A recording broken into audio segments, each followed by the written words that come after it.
휘황찬란한 등불이 기생집을 환히 밝히고 있었습니다. 사방에서는 풍악이 울려 퍼지고 취기에 오른 한사내의 웃음소리가 끊이지 않았습니다. 기생들은 붉은 비단 치마를 살랑이며 손님들에게 술을 따르고 부드러운 음성으로 노래를 읊조리며 분위기를 한층 돋우고 있었습니다. 비단옷을 걸친 이 사내는 만신창이가 돼 비틀거리며 잔을 기울이고 있었습니다. 그는 다름 아닌 진팔이었습니다. 조선 최고의 거상이었던 진기사의 외아들로 한때 부러움의 대상이었지만 이제는 방탕하고 오로지 여색을 밝히는 생활에 빠진 인물이었습니다. 진팔은 왼쪽과 오른쪽에 앉은 기생들의 어깨를 감싸며 시끄럽게 웃었습니다. 은근슬쩍 나쁜 손이 기생들의 그곳으로 슬며시 들어가기도 했죠. 손을 넣어 손가락 끝으로 기생들의 은밀한 부위를 살짝 만지며 진팔은 낄낄거렸는데 그 모습은 조선 최고 거상의 아들이라고 믿기 힘들 정도였죠. 앞에는 값비싼 술과 안주가 가득 차려져 있었고 기생들은 그의 비위를 맞추느라 연신 환하게 웃으며 아양을 떨었습니다. 그러나 그것은 어디까지나 거칠애일 뿐이었습니다. 진팔은 술잔을 높이 들고 기생들에게 연신 돈을 쥐어주며 호탕한 웃음을 터뜨렸습니다. 기생들은 손끝으로 비단 옷자락을 매만지며 고운 손짓을 했고 감미로운 목소리로 그의 기분을 돋우었습니다. 하지만 그들의 눈빛에는 은근한 조소가 담겨 있었습니다. 저렇게 돈을 흩뿌리며 사는 것이 얼마나 가겠나. 진기사 어른은 조선 최고의 상인이었는데 어쩌다 저런 자식이 나왔을까? 기생들은 속으로 혀를 찼지만 겉으로는 더욱 요란한 웃음과 아양을 떨었습니다. 진팔은 기생들의 관심과 환호 속에서 더욱 우쭐해하며 잔을 기울였습니다. 그의 얼굴은 벌겋게 달아올랐고 이미 정신은 흐려져 가고 있었습니다. 진팔은 결국 술에 취해 탁상 위에 널브러졌습니다. 그의 한쪽 손은 비단방석 위로 축 늘어졌고 다른 손에는 아직도 술잔이 쥐어져 있었습니다. 기생 한 명이 살짝 잔을 빼앗아 내려놓았지만 진팔은 전혀 눈치채지 못한 채 낮고 거친 숨소리만 내뱉고 있었습니다. 기생들은 한숨을 쉬며 그를 내려다보았습니다. 한 명이 조심스럽게 진팔의 어깨를 흔들어 보았지만 그는 미동도 하지 않았습니다. 정말 바보 같지 않아요? 기생 하나가 나지막이 속삭였습니다. 다른 기생들도 슬며시 웃음을 터뜨리며 고개를 끄덕였습니다. 처음에는 그를 치켜세우던 모습과는 완전히 달랐습니다. 그래도 아직은 재산이 많으니 좋죠. 우리가 재미나게 놀아주면 그만이잖아요. 기생들은 낮은 목소리로 이야기하며 가볍게 웃었습니다. 처음에는 진팔이 넘치는 돈을 쥐어줄 때마다 따뜻한 미소를 지었지만 이제는 그런 웃음조차 사라진 듯했습니다. 진기사 어른이 살아계셨다면 기절하셨을 거예요. 조선에서 그렇게 성실한 사람이 어디 또 있었나요? 흥청망청 돈을 흩뿌리는 그를 비웃던 말들이 자연스레 그의 아버지 진기사의 이야기로 이어졌습니다. 진기사 어른은 말이에요. 청나라까지 직접 다니며 물건을 떼어오셨잖아요. 바다를 건너며 목숨을 걸고 장사하셨다니까요. 또 엄청 성실한 분이셨는데. 그런데 그런 사람 밑에서 저런 아들이 나왔으니. 누군가가 피식 웃으며 진팔의 흐트러진 옷깃을 다시 정리해 주었습니다. 하지만 그 손길에는 애정이 전혀 담겨 있지 않았습니다. 아버지가 평생을 힘들게 일궈놓은 걸 이렇게 흥청망청 써버리다니 한심하기도 하죠. 그러게 말이에요. 이러다 얼마 못 가 다 털어먹고 빈털터리가 되겠죠. 조선 최고의 상인. 사람들은 진기사를 그렇게 불렀습니다. 진기사는 장사 수완이 뛰어날 뿐만 아니라 그 누구보다 성실한 사람이었습니다. 그는 단순히 돈을 벌기 위해 장사를 한 것이 아니라 신뢰를 가장 중요한 가치로 여겼습니다. 청나라에서 희귀한 물건을 떼어와 조선에 팔았고 그 과정에서 수많은 거래를 성사시켰습니다. 하지만 진기사는 단 한 번도 서둘러 이익을 취하려 하지 않았습니다. 그는 언제나 정직한 거래를 최우선으로 했으며 이 때문에 평민들뿐만 아니라 양반과 관리들까지 그를 신뢰했습니다. 그의 가게는 언제나 북적였습니다. 손님들은 그의 물건을 사기 위해 줄을 섰고 먼 지방에서도 일부러 찾아오는 사람들이 많았습니다. 하지만 그는 아무리 바빠도 모든 손님을 정중하게 대했습니다.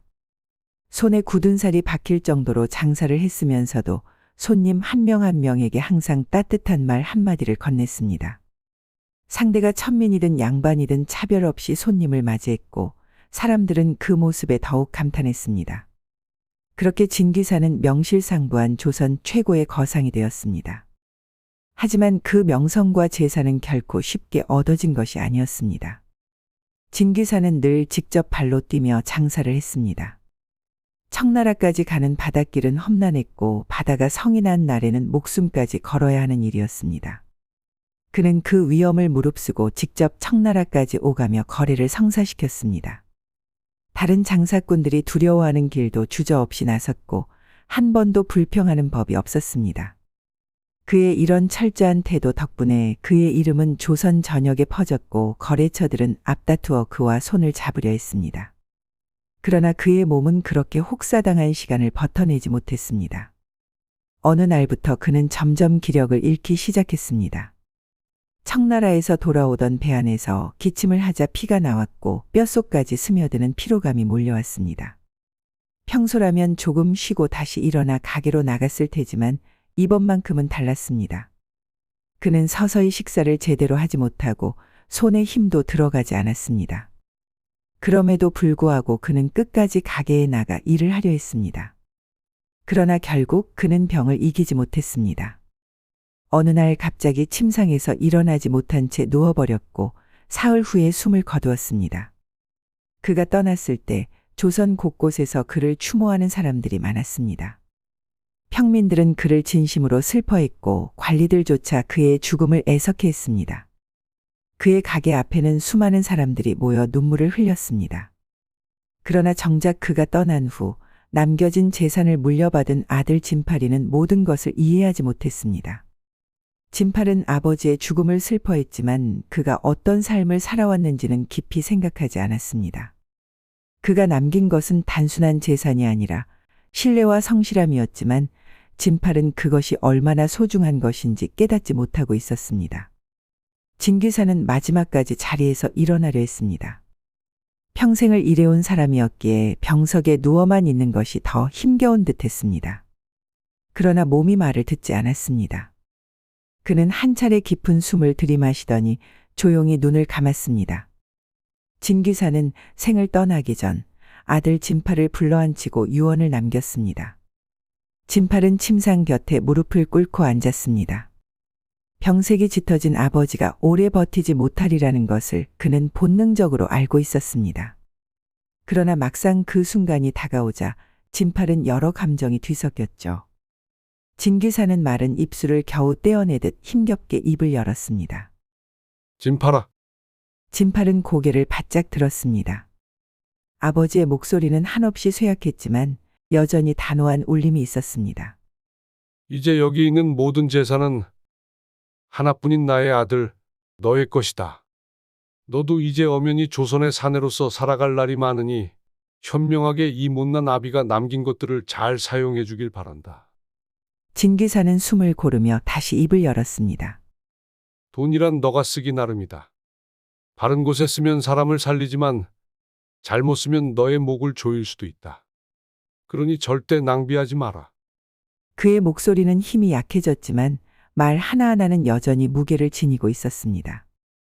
그리고 또 하나, 진팔은 두 손을 무릎 위에 가지런히 올린 채 조용히 아버지의 말을 기다렸습니다. 절대 바다를 건너지 말거라. 그 순간 진팔의 눈빛이 살짝 흔들렸습니다. 바다를 건너지 말라는 말은 뜻밖이었습니다. 진기사는 늘 청나라까지 오가며 장사를 해왔던 사람이었습니다.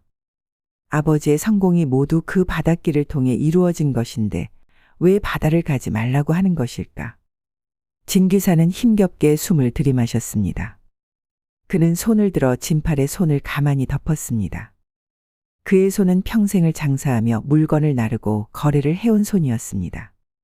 거친 굳은 살이 박혀 있었고 이제는 힘이 빠져 차갑기까지 했습니다. 돈이 많다고 욕심을 부리면 그 끝은 불행뿐이다. 너가 가진 것으로 만족하고 그 이상을 탐하지 마라. 진팔은 아무 말도 하지 못한 채 아버지를 바라보았습니다. 진 기사는 힘겹게 숨을 몰아쉬면서도 끝까지 눈을 감지 않았습니다. 내 말 꼭 새겨들어라. 그의 손이 점점 힘을 잃어갔습니다. 진팔은 아버지의 손을 꼭 붙잡았습니다. 방 안은 고요했습니다. 진 기사는 서서히 눈을 감았습니다. 그 순간 바깥에서 바람이 창을 스치며 지나갔습니다.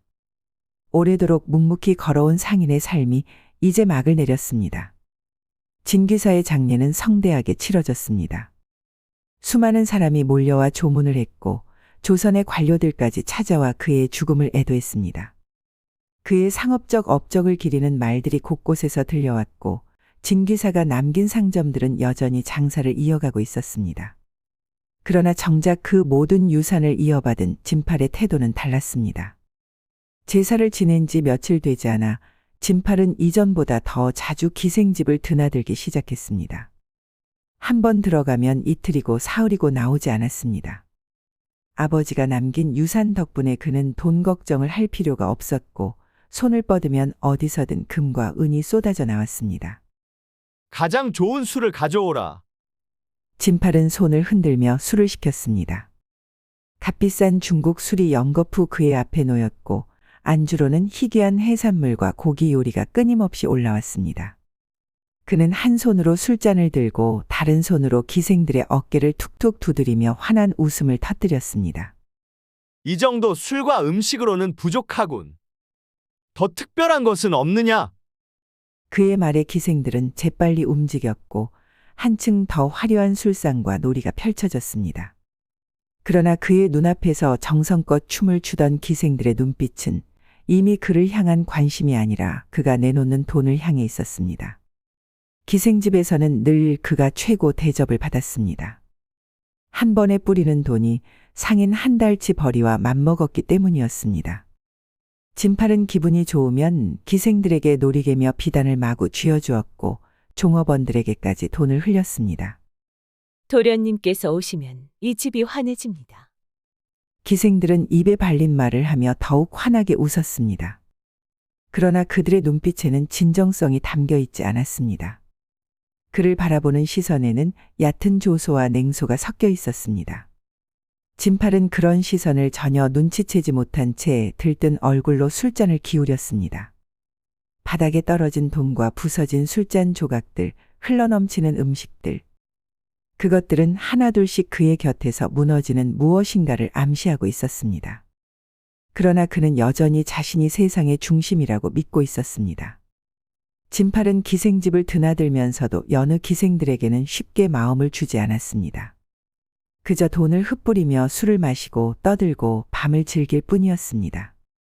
하지만 기생집에 있는 화란이라는 여인은 예외였습니다. 화란은 조선에서도 손꼽히는 미모를 가진 여인이었습니다. 단아한 얼굴선, 흑단처럼 윤기 나는 머릿결, 그리고 나긋한 목소리까지 겸비했죠. 그녀가 등장하는 순간 방 안의 분위기가 단숨에 바뀔 정도였습니다. 진팔은 그녀를 보자마자 가슴이 두근거리고 이 여자를 차지하고 싶다는 욕망에 사로잡히곤 했습니다. 그날 이후 그는 화란을 더욱 가까이 두고 싶어 했습니다. 화란이 웃으면 기분이 좋아졌고 그녀가 바라보면 왠지 모르게 가슴이 뛰곤 했죠. 매일 그녀를 찾아가 돈을 주면서 따로 값비싼 놀이개를 선물하기도 했습니다. 그녀를 차지하고 싶었기에 그녀가 원하는 것이라면 무엇이든 아낌없이 내주었습니다. 화란은 처음엔 조심스러웠습니다. 그러나 진팔이 마치 물이 새는 독처럼 돈을 흘리자 그녀도 점점 더 과감해졌습니다. 이 비단치마 참 곱지 않소? 내게 어울린다면 도련님께서 주시겠죠? 진팔은 아무렇지도 않게 돈을 내주었습니다. 그녀의 미소 하나면 모든 것이 아깝지 않았습니다. 그렇게 두 사람의 관계는 점점 깊어졌습니다. 그는 욕망에 사로잡히다 못해 화란이 본인을 사랑한다고 믿었고 화란도 달콤한 말들로 그를 안심시켰습니다. 그러나 그들의 관계는 철저히 돈 위에 세워진 것이었습니다. 진팔이 기생집을 드나든 지도 어느덧 2년. 그의 주머니는 점점 가벼워지고 있었습니다. 처음에는 아무도 신경 쓰지 않았습니다. 하지만 시간이 지나면서 그의 씀씀이에 비해 돈이 점점 줄어든다는 것이 명확해졌습니다.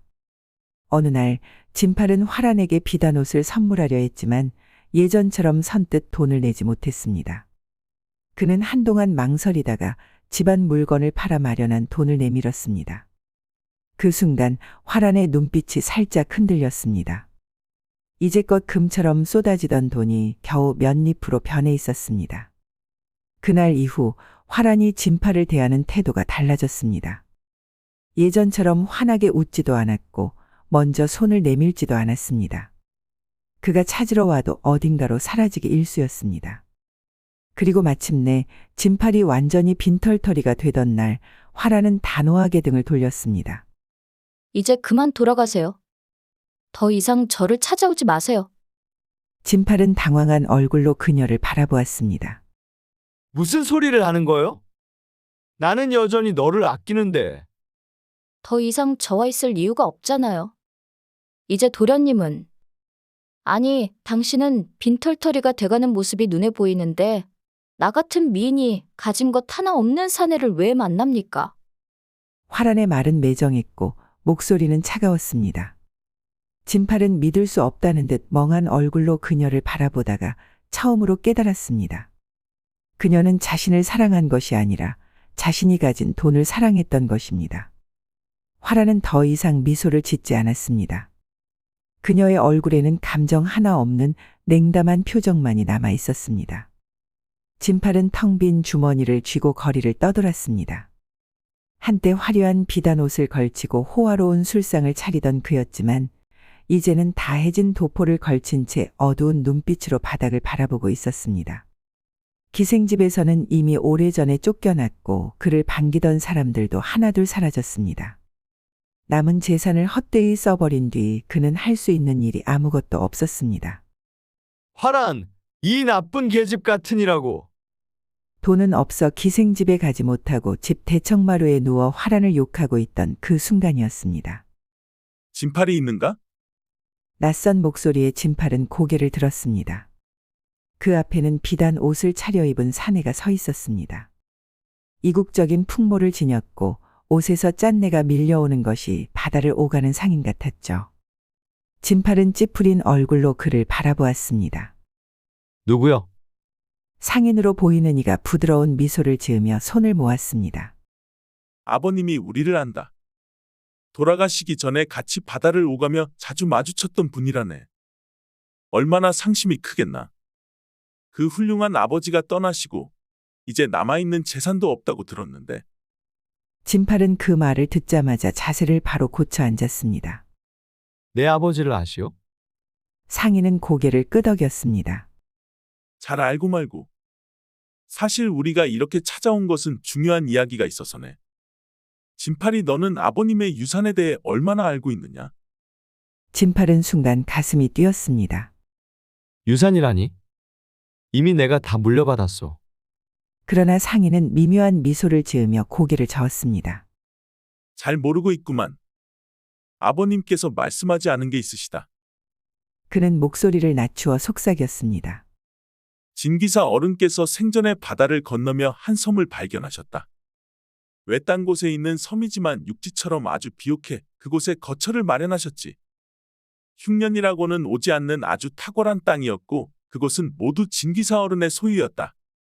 그곳은 아주 외진 곳에 있어 아무도 모르는 비밀의 땅이지. 그리고 어른께서 그곳에 큰 재산을 묻어두셨다는 이야기가 있다. 진팔의 눈이 커졌습니다. 섬에 재산을 묻어두셨다고? 그렇다. 어른께서 생전에 우리에게 이 이야기를 살짝 들려줬는데 그 섬이 진어른의 소유인이 돌아가셨으면 진팔이 너에게 돌아가는 것이 맞다고 생각해 이렇게 찾아온 것이다. 그러나 그 섬은 워낙 찾기 어려운 곳이다. 아버님도 우리에게 어딘지 알려주지 않았고 돌아가시고 나서 그 어떤 사람도 그 섬에 도달하진 못했을 게야. 그런데도 이 사실은 너에게 알려줘야 되겠더구나. 너만 괜찮다면 섬을 찾는 것을 함께 도와주고 싶은데. 진팔은 두 주먹을 꽉 쥐었습니다. 그동안 자신이 가진 돈이 모두 사라졌다고 생각했지만 아버지는 결국 마지막까지 재산을 숨겨두고 있었던 것이었습니다. 진팔의 머릿속에는 단 하나의 생각만 떠올랐습니다. 저 섬에 가기만 하면 다시 모든 것을 되찾을 수 있어. 여자들도 그리고 화란이도. 그는 자리에서 벌떡 일어나 상인을 향해 외쳤습니다. 좋소. 당장 그 섬으로 나를 데려가시오. 이틀 뒤 진팔은 상인이라고 했던 작자와 함께 배를 탔습니다. 넓은 바다 위로 배가 나아가자 그는 묘한 불안감을 느꼈습니다. 평생 한 번도 배를 타본 적이 없었고 아버지가 절대 바다를 건너지 말라고 했던 유언이 떠올랐습니다. 그러나 그는 곧 고개를 저었습니다. 그건 단순한 미신일 뿐이야. 아버지도 바다를 건너 장사를 하셨잖아. 그러나 배가 깊은 바다로 나아가자 그는 금세 후회하기 시작했습니다. 출렁이는 파도에 배가 기울어질 때마다 속이 뒤집히는 듯한 고통이 밀려왔습니다. 난생 처음 배를 타는 것이었는데 배를 타면 이렇게 머리가 깨질 것처럼 아플 것이라고는 생각하지 못했습니다. 그의 얼굴은 금세 창백해졌고 식은땀이 이마에 맺혔습니다. 진팔은 난간을 붙잡고 헛구역질을 하며 몸을 가누지 못했습니다. 멀미가 이렇게까지 괴로운 것일 줄은 상상도 하지 못했습니다. 그 모습을 지켜보던 상인이 다가와 진팔의 등을 가볍게 두드렸습니다. 아무리 사내라도 배를 안 타봤으면 이렇게 힘들어하기 마련이지. 진팔은 겨우 고개를 끄덕였지만 속이 울렁거리는 것은 멈추지 않았습니다. 그러자 상인이 작은 주머니를 꺼내며 말했습니다. 이걸 먹어보게나. 머리를 맑게 해주는 건초인데 배멀미를 할 때 씹으면 그래도 괜찮아질 게야. 진팔은 건초를 주머니에 넣고 고민했습니다. 사내로서 약한 모습을 보이고 싶어 하지 않았으니까요. 하지만 멀미의 고통이 너무 심했습니다. 그는 결국 건초 몇 개를 꺼내 집고 서둘러 입에 넣었습니다. 건초의 거친 식감이 입안에서 뻑뻑하게 씹혔지만 이상하게도 씹을수록 몸이 나른해졌습니다. 눈앞이 흐릿해지고 팔과 다리가 무거워졌습니다. 머릿속이 점점 멍해지더니 눈꺼풀이 저절로 내려갔습니다. 그는 무언가 이상하다는 걸 깨닫기도 전에 그대로 그 자리에 쓰러졌습니다. 진팔이 정신을 잃은 사이 상인이 묵묵히 그를 바라보았습니다. 생각보다 빨리 약이 드는구만. 그는 진팔의 팔을 잡아 바닥에 질질 끌었습니다. 배가 섬에 닿자 기다리고 있던 사내가 다가왔습니다. 그의 이름은 장응칠. 이곳에서 노예 장사를 하며 인신매매를 통해 수많은 조선 남녀를 노예로 사들인 자였습니다. 장응칠은 쓰러진 진팔을 내려다보며 비웃었습니다. 일하다 죽은 그 사내는 보다 훨씬 건장한 사내를 데려왔구만. 이를 듣던 상인은 조선반도의 도련님이었습니다. 지 애비가 남긴 재산을 다 탕진했다는 소문을 듣고 아버지가 남긴 재산이 있다고 하니 바보처럼 바로 속더군요. 라고 말했습니다. 장응칠은 가볍게 웃으며 진팔의 팔목을 발끝으로 건드렸습니다. 몸도 건강하고 힘도 세 보이네. 일을 시키면 아주 잘하겠어. 요 며칠 전에 죽은 그놈은 참 약해 빠졌어서 말이야. 필히 힘쓰는 사내는 하나 두고 있어야 한다고. 마음에 드는구만. 값을 잘 쳐주겠다. 고맙습니다, 나리. 상인은 장응칠에게 고개를 숙였습니다. 장응칠은 데리고 있는 연호비들을 불러 세웠습니다. 이놈을 밧줄로 묶어놔라. 진팔은 그가 팔렸다는 사실조차 모른 채 깊은 혼수 상태에 빠져 있었습니다. 진팔은 눈꺼풀이 무겁게 내려앉는 것을 느끼며 천천히 의식을 되찾았습니다. 머리가 깨질 듯이 아팠고 온몸이 뻐근했습니다. 손발이 묶여 있다는 것을 깨닫는 순간 그는 본능적으로 몸부림쳤습니다. 이게 뭐야? 양손과 양발이 거친 밧줄에 단단히 묶여 있었습니다. 차가운 돌바닥이 등에 닿았고 주변에서는 낯선 냄새가 났습니다. 그는 어두운 방 안에서 숨을 거칠게 몰아쉬며 상황을 이해하려 애썼습니다. 그때 문이 삐걱 소리를 내며 열렸습니다. 눈빛이 날카로운 사내가 천천히 걸어 들어왔습니다.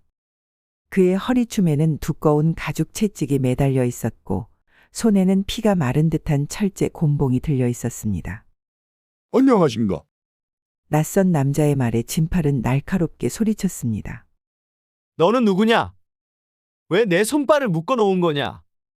그러나 남자는 미소만 지었습니다.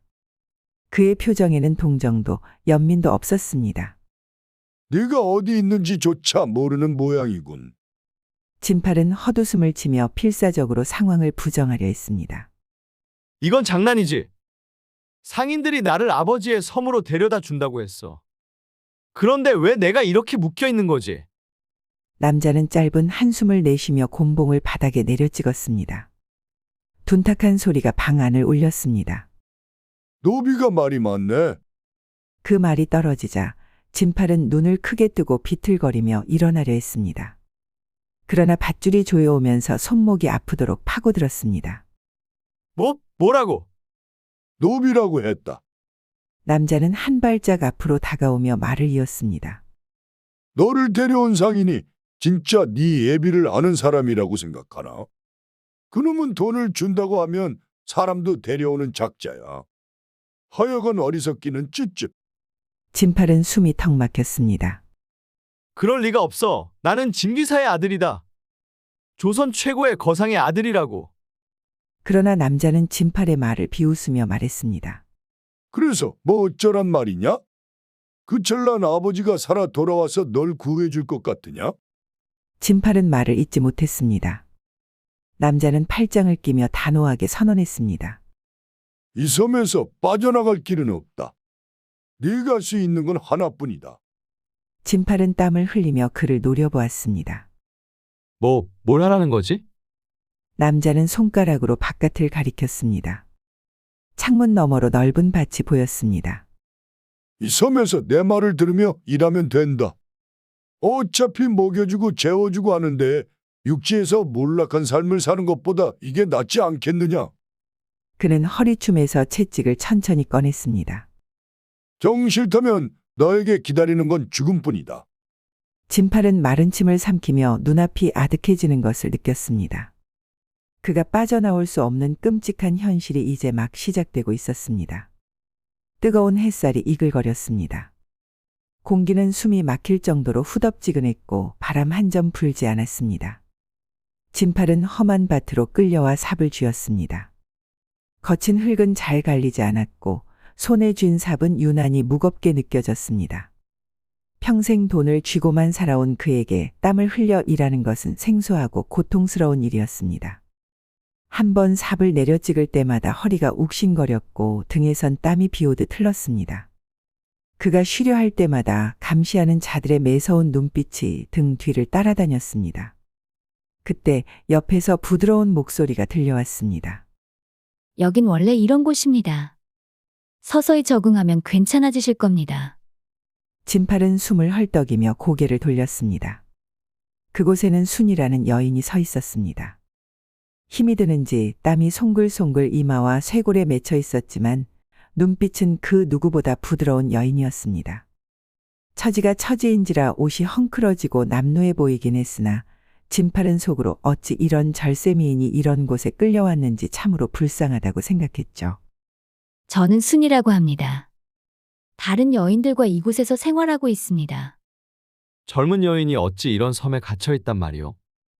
진팔은 그 말이 심상치 않음을 깨닫고 자세를 고쳐 앉았습니다. 순이는 주위를 살폈습니다. 감시하는 자들이 가까이 없자 조용히 목소리를 낮추었습니다. 저 응칠이라는 자는 갈 곳 없는 여인들과 빚을 진 여인들의 약점을 잡아 노비로 사들인 자입니다. 여기엔 저처럼 속아서 끌려온 조선 여인들이 있습니다. 처음엔 다들 믿지 않았죠. 하지만 시간이 지나면서 깨닫게 됐어요. 이곳은 노비섬입니다. 진팔은 차가운 소름이 등줄기를 타고 흘러내리는 것을 느꼈습니다. 노비섬. 순이는 씁쓸하게 웃었습니다. 저자가 어떤 자이길래 이런 섬에 있는 것이오? 저 사람은 옛날에 한양에서 활동했던 부패 관리였다고 합니다. 못된 탐관오리였고 백성들을 등쳐먹다가 걸려 관직을 잃은 자라고 들었습니다.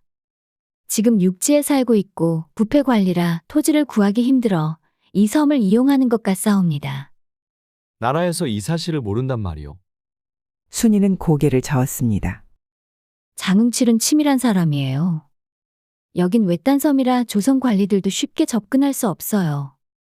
진팔은 그녀를 바라보았습니다. 이곳에서 무슨 일을 하고 있어? 이 섬에서 저희는 농작물을 만들거나 누에 실로 배를 짜는 일을 합니다. 그것들을 장흥칠이 보름에 한 번씩 섬을 방문해 육지로 팔아넘깁니다. 하지만 보통 저희 여인들은 저자의 몸종입니다. 순이는 입술을 깨물었습니다. 그러면서 말을 이어갔습니다. 저자는 우리가 도망치지 못하게 가족들을 볼모로 잡습니다. 명령을 거역하거나 탈출을 시도하면 인맥을 동원해 가족을 파탄내겠다고 협박을 합니다. 진팔은 싸늘한 기분이 들었습니다. 그럼 아예 도망갈 수가 없다는 말이오. 순이는 조용히 고개를 저었습니다. 불가능합니다. 배가 없습니다. 저자가 섬에 왔을 때 배를 타고 도망가려고 해도 배가 묶여 있고 열쇠가 없습니다. 열쇠 구멍에 넣을 것도 마땅치 않습니다. 진팔은 한숨을 쉬며 물었습니다. 열쇠 구멍이야 열쇠를 찾아야 하는 것인데. 곤란하게 됐구려. 그나저나 사내는 나뿐이요? 그렇습니다. 왜 사내가 필요하오? 섬 외곽에 사내를 시켜 집을 짓고 있습니다.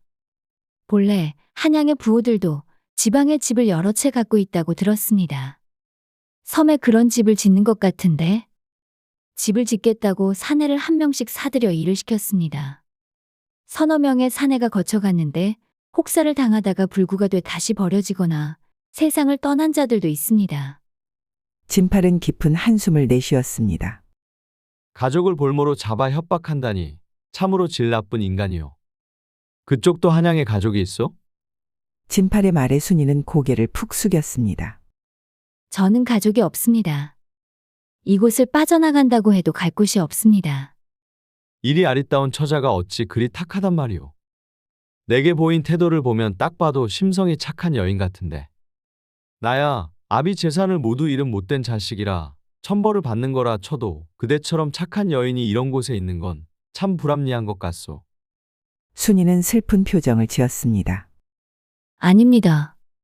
제가 보기에는 도련님도 충분히 좋으신 분 같습니다. 말이라도 고맙구려. 순이의 말대로 장흥칠은 곧바로 진팔을 불러 짓다만 집을 짓는 일을 시켰습니다. 밥은 콩알만큼 주면서 시키는 일은 너무 고됐죠. 커다란 돌을 옮기고 흙을 퍼다 날라 집을 짓는데 아무리 건장한 사내라고 할지라도 혼자 이 일을 할 수는 없는 노릇이었습니다. 속으로는 집을 짓는 것이 목적이 아니라 무고한 사내를 데려다 고문을 해 죽이려는 것이 아닐까 하는 생각까지 들 정도였죠. 무조건 탈출을 해야 했습니다. 진팔은 섬에 갇힌 시간 동안 계속 열쇠를 탈취해 배를 타고 도망갈 궁리를 했습니다. 잠자리에 들 때마다 진팔은 빠져나갈 방법을 모색했죠. 땅바닥에 허름한 이부자리를 덮고 누웠지만 신세 한탄보다는 결연한 의지를 다졌습니다. 장흥칠은 노비들을 한 곳에 모아 잠을 자게 했습니다. 남녀가 섞여 있어도 상관하지 않았죠. 사내 하나 때문에 여노비들 뱃속에 아이가 생긴다면 그 아이도 본인 차지라 나쁠 것이 없다는 악랄한 생각까지 한 계획이었습니다. 차디찬 땅바닥에 허름한 이부자리였지만 피곤에 찌든 여노비들은 금세 골아떨어졌습니다. 그러나 진팔만큼은 매일 밤 뒤척였죠.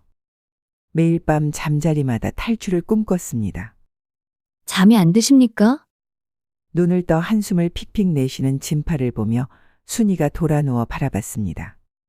하루 종일 일을 해 햇빛에 그을리고 손은 부러텄지만 어찌나 아리따운지 진팔은 순간 순이의 얼굴을 보며 괴로운 생각이 사라지기도 했죠. 아니요. 피곤할 텐데 얼른 침소해 드시오. 얼른 맘 편히 주무셔야 저도 잠을 잘 수 있지 않겠습니까? 나긋나긋한 순이의 말에 진팔은 순이 쪽으로 돌아누웠습니다. 그때 주머니에서 부스럭 소리가 들렸고 그 순간 진팔의 머릿속에는 한 가지 묘안이 떠올랐습니다. 진팔은 다급한 표정으로 자리에서 일어나 밖으로 나갔습니다. 무슨 일인가 싶었던 순이도 진팔을 뒤따라 나갔죠. 손을 집어넣어 확인하니 배에 탔던 상인이 그에게 준 건초 몇 개가 아직 남아 있었습니다. 진팔은 건초를 손에 쥔 채 조용히 숨을 들이마셨습니다. 건초를 이용해 장흥치를 무력화할 수만 있다면 열쇠를 빼앗아 배를 탈출할 수 있었습니다. 이게 무엇입니까, 도련님? 내가 이곳에 올 때 이걸 먹고 정신을 잃었었소. 장응칠 저자에게 이걸 먹일 수 있는 방법이 없겠소. 그자는 온갖 탐욕이 정말 심합니다. 가령 노예들이 몰래 옥수수를 수확해 먹고 있으면 마치 자기 것이 빼앗긴 것처럼 화를 내며 뺏어 먹는 것 아니겠습니까? 심지어 자기 배가 부를 때도요. 무조건 자기 손에 들어와야 직성이 풀리는 사람입니다. 진팔은 순간 번뜩이는 생각이 떠올랐습니다. 그럼 우리가 일부러 이 건초를 먹는 척하면? 순이는 미간을 좁히며 곰곰이 생각하다가 서서히 미소를 지었습니다. 그럼 분명 뺏어 먹을 거예요. 그의 눈빛은 다시 살아나고 있었습니다. 탈출을 향한 첫걸음이 시작되고 있었습니다. 며칠 뒤 장응칠이 섬을 찾았을 때 진팔과 순이는 노비들과 함께 옥수수밭 한쪽에 둘러앉았습니다. 모두가 땀에 젖은 채 지친 기색이 역력했지만 진팔은 일부러 웃음을 지으며 손에 쥔 건초를 흔들었습니다. 이거 참 별미로군. 순이도 분위기를 맞추며 씹는 신용을 했습니다. 이걸 말려두니까 꽤 괜찮은 맛이 나요. 다른 노예들도 분위기를 맞춰 함께 씹는 척했습니다. 작은 웃음이 오갔고 일부러 건초를 서로 나눠 가지며 맛을 음미하는 듯한 모습을 연출했습니다. 그때 날카로운 목소리가 공기를 가르며 들려왔습니다. 이놈들이 뭐 하는 짓이야? 장응칠이 다가오고 있었습니다. 그는 두 눈을 번뜩이며 노비들을 노려보았습니다. 평소처럼 몸을 웅크리고 있는 모습이 아니라 왠지 모르게 여유 있는 태도를 보이는 것이 눈에 거슬렸습니다. 그의 시선이 진팔이 손에 쥔 건초로 향했습니다. 뭐야, 그거? 순이는 당황하지 않고 자연스럽게 대답했습니다. 마당에서 자란 나무를 말려 먹고 있었어요. 맛이 좋아서 함께 나누고 있었습니다. 장응칠은 순이를 흘겨보며 코웃음을 쳤습니다. 나무를? 내 놈들이 어디 감히 내 허락도 없이 뭘 따먹어? 그는 성큼성큼 다가와 순이 손에 있는 건초를 낚아챘습니다. 이 섬에서 나오는 모든 것들은 내 것이라고 말을 했느냐 안 했느냐? 당장 가져와라. 순이와 진팔은 조용히 숨을 삼켰습니다. 장응칠은 거칠게 건초를 집어들고 코앞에 대고 킁킁 냄새를 맡았습니다. 이게 대체 뭐가 맛있다는 거야? 그는 의심스러운 눈초리로 노비들을 둘러보더니 건초를 한 움큼 집어들고 입에 털어넣었습니다. 우적우적 거친 소리와 함께 건초가 그의 입안에서 으깨졌습니다. 한순간 주위가 숨죽인 듯 고요해졌습니다. 장응칠은 씹던 입을 멈추고 갑자기 인상을 찌푸렸습니다. 그의 손이 허공을 휘저으며 중심을 잡으려 했지만 몸이 휘청였습니다. 그가 입을 열려는 순간 두 눈이 휘둥그레지며 그대로 무너졌습니다. 장응칠의 거대한 몸이 바닥에 쓰러지며 먼지가 날렸습니다. 진팔과 순이는 서로 눈을 마주 보았습니다. 그의 거친 숨소리만이 조용한 밭 위에 울리고 있었습니다. 장응칠의 거대한 몸이 바닥에 쓰러지자 진팔은 재빨리 몸을 움직였습니다. 어서 이놈의 옷을 뒤져라. 순이와 다른 노예들도 서둘러 장응칠의 몸을 뒤졌습니다. 거친 천으로 만든 겉옷 사이를 헤집다가 무거운 열쇠 꾸러미가 손에 잡혔습니다. 여기 있습니다. 진팔은 열쇠를 움켜쥐고 빠르게 일어섰습니다. 모두 나를 따라와. 노비들은 주위를 두리번거리며 빠르게 움직였습니다. 아무도 이 상황을 눈치채지 못한 채 그들은 밭을 가로질러 해안가를 향해 달려갔습니다. 바닷바람이 코끝을 스쳤고 저 멀리 배가 정박해 있는 것이 보였습니다. 배다. 저 배만 타면 된다. 모두가 절박한 심정으로 발걸음을 재촉했습니다. 진팔은 열쇠를 들고 뛰어가 굳게 잠긴 닷줄과 문을 차례로 풀어냈습니다. 나무가 삐걱이며 움직였고 마침내 배가 흔들리기 시작했습니다. 모두 올라타라. 노예들은 앞다투어 배에 몸을 실었습니다. 눈물을 흘리는 이도 있었고 서로를 부축하며 간신히 배에 오르는 이들도 있었습니다. 순이가 마지막으로 배에 오르자 진팔은 힘껏 닻을 끌어올렸습니다. 배가 천천히 밀려나가며 파도를 타기 시작했습니다. 노예들은 조용히 숨을 죽이며 섬을 바라보았습니다. 그 지옥 같은 땅이 점점 멀어지고 있었습니다. 그들의 얼굴에는 두려움과 기대가 뒤섞여 있었습니다. 이제 다시는 그곳으로 돌아가지 않아도 되었습니다. 시간이 흘러 장흥칠의 정신이 조금씩 깨어났습니다. 차디찬 바닥에 널브러져 있던 장흥칠은 정신을 차린 후 곧바로 목청껏 노비들을 불렀습니다. 하지만 허공의 메아리만 들릴 뿐 아무도 없었죠. 이놈들 어디 갔어? 그는 비틀거리며 일어나 주위를 둘러보다가 급히 해안가로 달려갔습니다. 그러나 그가 마주한 것은 텅 빈 바다뿐이었습니다. 그가 타고 다니던 배는 사라지고 없었고 출렁이는 파도만이 그의 눈앞에서 춤을 추고 있었습니다. 그는 절망적인 얼굴로 모래밭을 짓밟으며 소리쳤습니다. 이놈들 어디 있는 거냐? 돌아와라. 그러나 대답은 없었습니다. 오직 파도 소리만이 메아리처럼 돌아올 뿐이었습니다. 배는 파도를 따라 부드럽게 흘러갔습니다. 진팔 일행은 서로를 부둥켜 안고 울었고 몇몇은 망망대해를 바라보며 가만히 손을 모았습니다. 이제 그들에게는 새로운 삶이 기다리고 있었습니다. 진팔은 조선 땅이 가까워지는 것을 바라보며 긴 숨을 내쉬었습니다. 그는 이제야 실감이 났습니다. 죽음이 기다리던 섬을 벗어나 다시 살아갈 기회가 주어졌다는 것. 그렇게 배는 조선 해안에 닿았고 그동안 고향으로 돌아가지 못했던 이들은 각자의 가족에게 돌아갔습니다. 어떤 이는 부모를 찾아 떠났고 어떤 이는 남편과 아이가 있는 집으로 돌아갔습니다. 그들의 얼굴에는 슬픔도 있었지만 다시 시작할 수 있다는 희망이 깃들어 있었습니다. 순이는 한 발짝도 진팔의 곁을 떠나지 않았습니다. 진팔은 순이를 바라보았습니다. 그녀 덕분에 그는 살아남을 수 있었습니다. 그녀가 없었다면 그는 여전히 어리석은 탐욕 속에서 허우적대고 있었을 것입니다. 진팔은 조용히 순이의 손을 잡았습니다. 낭자만 괜찮다면 나와 함께 살겠소? 나도 가족이 없는 처지인지라. 순이는 놀란 듯 그를 바라보았지만 이내 천천히 고개를 끄덕였습니다. 진팔은 이제 더 이상 돈을 물쓰듯 쓰던 사람이 아니었습니다. 아버지가 남긴 재산을 흥청망청 쓰던 과거의 모습은 온데간데 없었습니다. 그는 자신이 가지고 있던 마지막 남은 재산을 가지고 새로운 길을 가기로 했습니다. 더 이상 탐욕을 위해 살지 않고 사람들과 조화를 이루며 정의를 위해 살아가기로 한 것입니다. 그는 장사를 시작했지만 예전처럼 허황된 꿈을 꾸며 무언가를 이루려 하지 않았습니다.